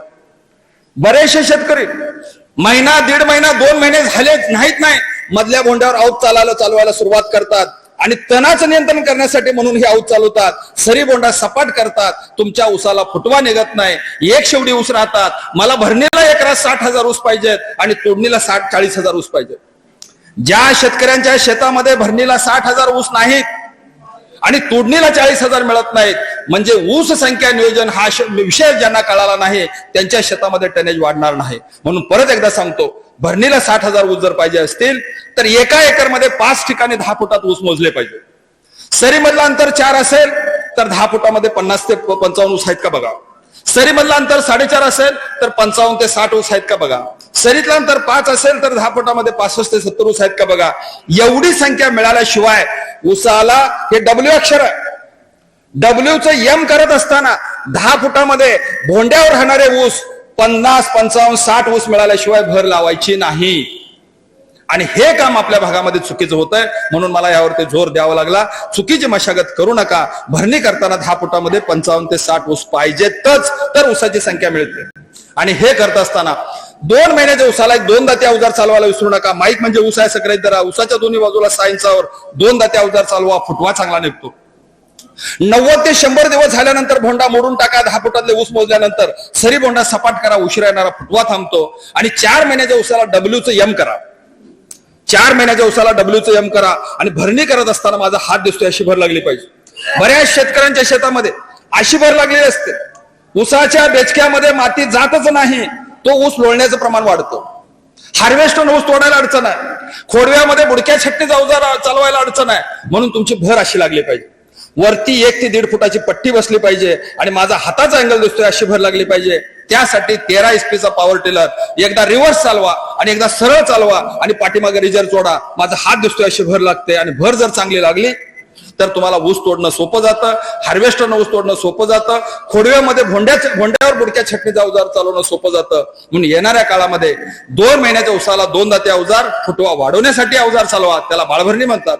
90 दिवसाच्या ऊसाला भोंडा मोडायचं काम करा, त्याला कच्ची भरणी म्हणतात. आणि 4 महिन्याच्या ऊसाला सरीच्या जागी भोंडा आणि भोंड्याच्या जागी सरी करा. या पद्धतीनं मशागतीची कामं करा. शेतकरी मित्रांनो, बोलण्यासारखे भरपूर विषय असतात. फक्त मला एक असं वाटतं की एक विषय बोलावा लागेल, तो म्हणजे पांढरी माशी. आपल्या भागामध्ये प्रचंड पांढरी माशी असते. मे, जून, जुलै, ऑगस्ट पर्यंत पांढरी माशी एवढ्या प्रमाणात वाढते आपल्या ऊसाचं पान तांबेरल्यासारखं दिसतं. आणि त्या पांढऱ्या माशीला मारायचं जर असेल तर क्रायसोपरला कार्नी नावाचे एक मित्रकीड आहे. एका डब्बीमध्ये 1000 अंडे असतात. कुठं मिळतं, काय मिळतं, नंतर मी तुम्हाला कारखान्याच्या अधिकाऱ्यांच्या मार्फत सांगेन. एका एकरला 1 डब्बीमध्ये 1000 अंडी असतात. ते अंडी सोडायची असतात. कशी सोडायची? आपण बसलेली जागा 1 एकर आहे असं गृहीत धरा. पूर्वेकडून 5 ठिकाणी आत जायचं 5 फूट, पश्चिमेकडून, दक्षिणेकडून, उत्तरेकडून 4ही बाजूने 5 फूट आत जायचं. आणि 6वं किंवा 7वं पान ऊस डोळ्यासमोर ठेवा. 6वं किंवा 7वं पान डोळ्यासमोर ठेवा. हे थोडंसं ओढून घ्यायचं आणि त्या बेचक्यामध्ये त्या डब्बेमध्ये जे 1000 अंडे आहेत त्यामध्ये एक चमचा असतो, त्या चमच्यानं अंडी सोडायची. असं एका एकरमध्ये 8-10 ठिकाणी अंडी सोडा. त्या अंड्यातनं बाहेर पडलेली मित्रकीड आहे, त्या मित्रकिडीचं नाव आहे क्रायसोपरला कार्नी. ही मित्रकीड पानाच्या पाठीमागे बसलेले पांढरी माशी आहे, तिला खाण्याचं काम करते. आणि ऊसाला जर युरिया जादा झाला तर पांढरी माशी वाढते. त्यामुळे युरिया जादा होणार नाही, काळजी घ्या. पाणी साठून राहणारी जमीन असेल तर पांढरी माशी वाढते. पाण्याचा निचरा चांगला करा, एवढं करावं. बोलण्यासारखे भरपूर विषय असतात पण मी या ठिकाणी थांबणार आहे. कोणाच्या मनामध्ये शंका असतील, प्रश्न असतील तर जरूर विचारा. जाता जाता एका मुंगीचं उदाहरण सांगतो आणि थांबतो. अमिताभ बच्चन यांचे वडील हरिवंशराय बच्चन यांच्या कवितेमधल्या 2 ओळी आहेत. हरिवंशराय बच्चन मुंगीविषयी लिहितात. मुंगी म्हणजे हिंदीमध्ये चीटी. नन्ही चीटी जब दाना लेकर चलती है, नन्ही चींटी जब दाना लेकर चलती है चढ़ती दीवारों पर 100 बार फिसलती है। नन्ही चींटी जब दाना लेकर चलती है चढ़ती दीवारों पर 100 बार फिसलती है। चढ़कर गिरना गिरकर चढ़ना ना अखरता है। चढ़कर गिरना गिरकर चढ़ना ना अखरता है। आखिर उसकी मेहनत बेकार नहीं जाती। आखिर उसकी मेहनत बेकार नहीं जाती। कोशिश करने वालों की कभी हार नाही होती। म्हणून माणसाने प्रयत्नवादी राहिलं पाहिजे आणि येणाऱ्या काळामध्ये 100 टन उत्पादन काढण्यासाठी जाता जाता 4 शब्द डोळ्यासमोर ठेवून घरी घेऊन जावा। पहिला शब्द उगवण, पहिले 1.5 महिना, 1.5 महिना ते 3 महिना फुटवा, 3 महिन्यानंतर कांडी निघणे आणि 4 महिन्यानंतर जोमदार वाढ। उगवण, फुटवा, कांडी निघणे आणि जोमदार वाढ पहिल्या 4 महिन्यामध्ये लक्ष द्या। भरणी झाल्यानंतर थोडंसं लक्ष कमी झालं तरी चालेल। एवढं जर पाळला तर येणाऱ्या काळामध्ये आमचा बसलेला प्रत्येक शेतकरी बांधव 20-20 टनानं म्हणजे येणाऱ्या काळामध्ये 100 टनाच्या वरती उत्पादन काढण्यासाठी पात्र आहे असं म्हटलं तर वावगं ठरणार नाही। आणि एवढं उत्पादन वाढावं यासाठी आजच्या कार्यक्रमाचं आयोजन करत असताना आदरणीय टोपे साहेबांनी, प्रकाश कदम साहेब, बर्वे साहेब आम्हाला या ठिकाणी बोलवलं, सन्मान केला, सत्कार केला आणि आपल्या समोर बोलण्याची संधी दिली त्याबद्दल भैयासाहेब आणि त्यांच्या टीमना सगळ्यांना धन्यवाद देतो। आणि माझं व्याख्यान लांबलेलं असताना सुद्धा, उखाड असताना सुद्धा सगळे पंखे बंद आहेत मला कल्पना आहे। आपण सगळ्यांनी मन लावून ऐकून घेतलं त्याबद्दल आपल्याला धन्यवाद देतो आणि रजा घेतो। जय हिंद, जय महाराष्ट्र।